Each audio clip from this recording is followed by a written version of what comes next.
This guitarist didn't just become the world's most influential player in the 60s, he's widely considered to be one of the greatest guitar players and musicians of all time. Jimi Hendrix rose to fame in 1966. He made 3 studio albums and toured the planet with mesmerizing live shows, changing the guitar playing world forever. But how on earth was he able to do this, and what can us modern guitar players learn from Hendrix? Before we can answer that, we need to understand the problem that Jimi Hendrix was facing in the 1960s, which he would have to solve if he were to have any chance in the music scene. And it all came down to these guys: Elvis, Chuck Berry, Little Richard, B.B. King. All of these incredible artists were ruling the world of guitar-driven music at the time. And Jimi Hendrix would have to innovate his own style and his own music, or be doomed to obscurity. Let's take a look at Elvis Presley. No, not that one, this one.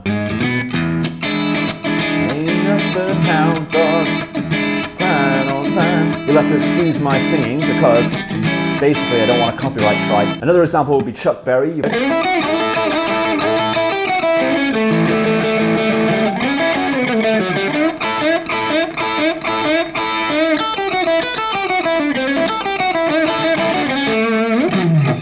So there's a little bit of solo there. We're going to go into the rhythm.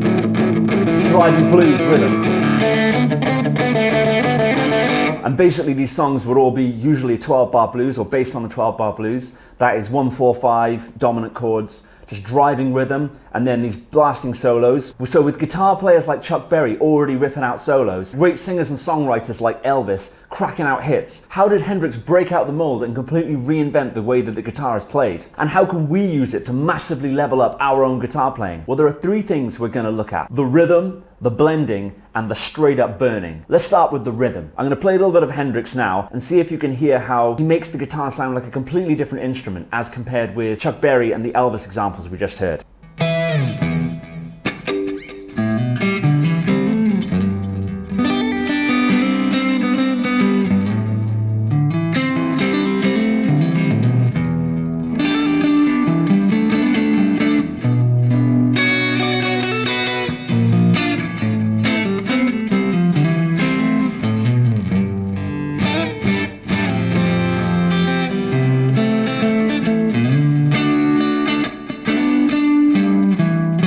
Now imagine if it was like this instead.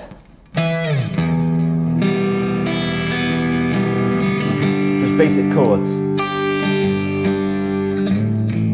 Now are there times when you have to play like this? Of course there is. But at the time, no one was playing this kind of style.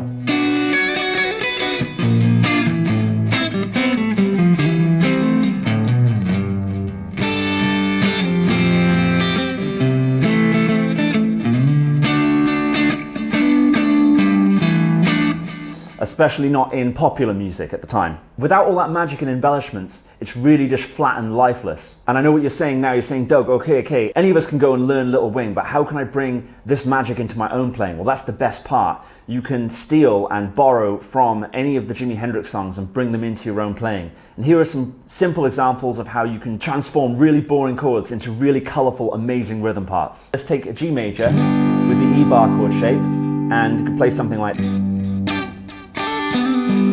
If you wanted a minor, you could do something like this.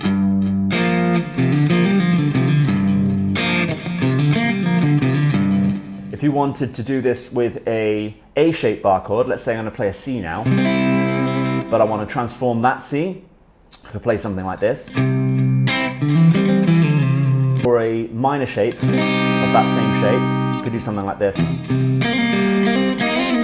If you want to come up with some of your own embellishments for these, you could use the cage system to start with. Let's take E major, for example, and we've got all of these shapes.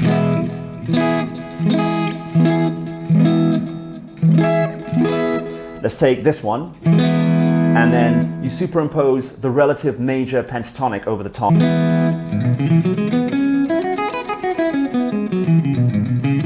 And that's your playground, your easy playground to do something like...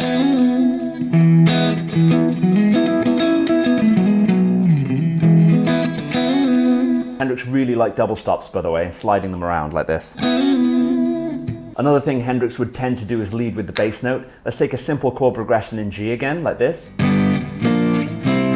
Now lead with the bass note. Now it's a little bit cob reggae, basic cob reggae, boom chick sort of rhythm, but check this out.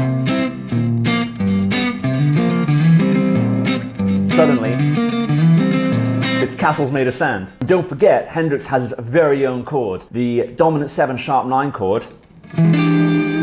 For the last half century, because of Jimi Hendrix, is now known as the Hendrix chord.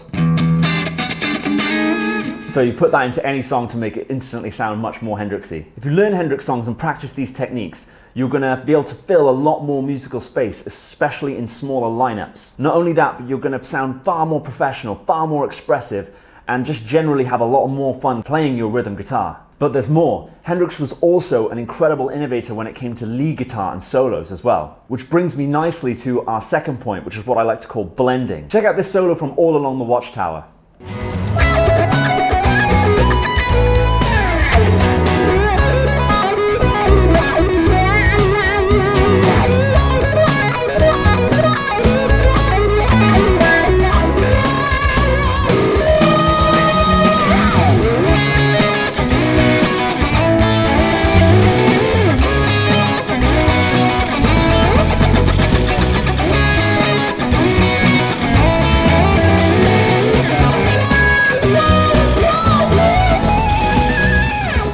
Hendrix not only blends lead elements into his rhythm, but he also blends a lot of rhythm guitar elements into his solos and into his lead playing as well. And that's not all. This lick here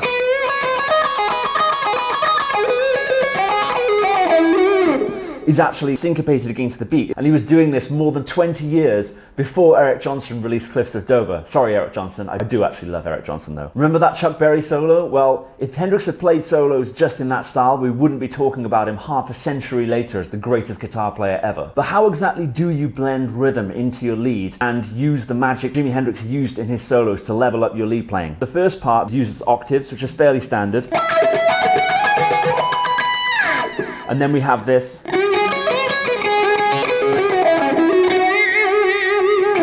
And here's the part that I was talking about.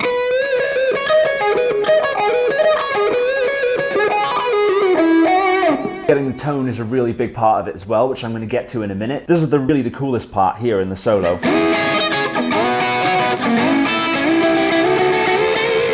And the first part of that is basically just triads. And it's that C sharp minor, and then B major, and then A major, which is just the chords of the song. So he's using the chord tones, he's using triads, which just cover the chord tones, but he's doing it in a funk guitar style.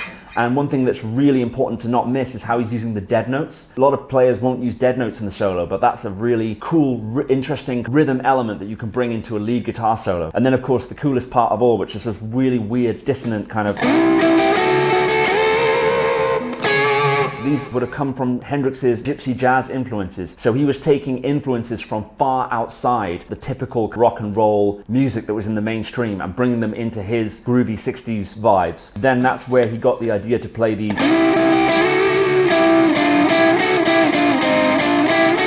very dissonant, sliding minor thirds around. Particularly this last one, which it seems way out of the key, a harmonic minor chord.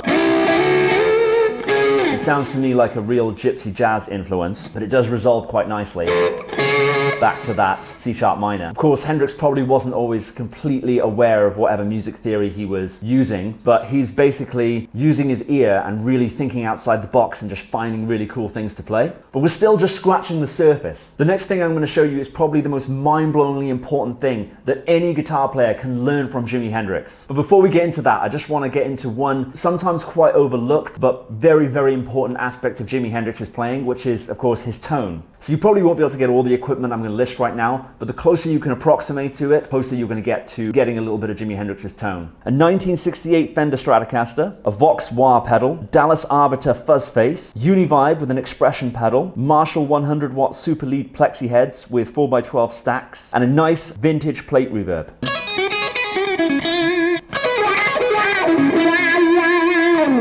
But Hendrix needed more than this. He needed more than a great tone, more than innovative ways of playing his rhythm guitar, even more than his mesmerizing guitar solos. What is the final piece of the puzzle that made Jimi Hendrix a historic guitar playing legend? Well, see for yourself. He burned his guitar. He smashed his guitar. He played his guitar with his teeth. I'm just talking about his stage antics here. thing is that when we watch Jimi Hendrix live, there can be no doubt that 100% of his heart and soul is in his playing and in his music in every moment. You see, Jimi Hendrix had a strong underlying identity as a player, and this would bleed into how he would move on stage, how he would use the techniques that we've talked about to play everything expressively, and how the mood and the feeling of his songs and the themes of his lyrics came across. And that identity set him apart from all of the other music legends of the time. So what does this mean for us? Unfortunately, I can't give you a tab for having your own musical identity and for expressing yourself musically. But the first thing that we can learn is to draw inspiration, as well as just learning the genius of his rhythm and his lead playing. Actually take inspiration also from him as a performer, and to take inspiration from his passion and his feel and his creativity and his thinking outside the box. And this is going to be true whether we're taking inspiration from Jimi Hendrix or from any other player. It's going to be true whether we're doing covers, whether we're playing our own music or we're improvising. We need to aim to bring as much of our own unique expression and feel to our own performances as we can. Remember, Jimi Hendrix was a player who was far, far ahead of his time, and he's influenced an untold number of guitar players, particularly famous ones whose first name is John. And he was able to do this by drawing from not only a huge pool of influences that were far outside of what was in the mainstream, but also from digging deep inside and really thinking outside of the box. So what's the easiest way to not only become unique as a player, but to progress 10 times faster, and doing it without totally reinventing the wheels with guitar? Jimi Hendrix reinvented guitar playing in the 1960s, but who is reinventing guitar playing in the 2020s?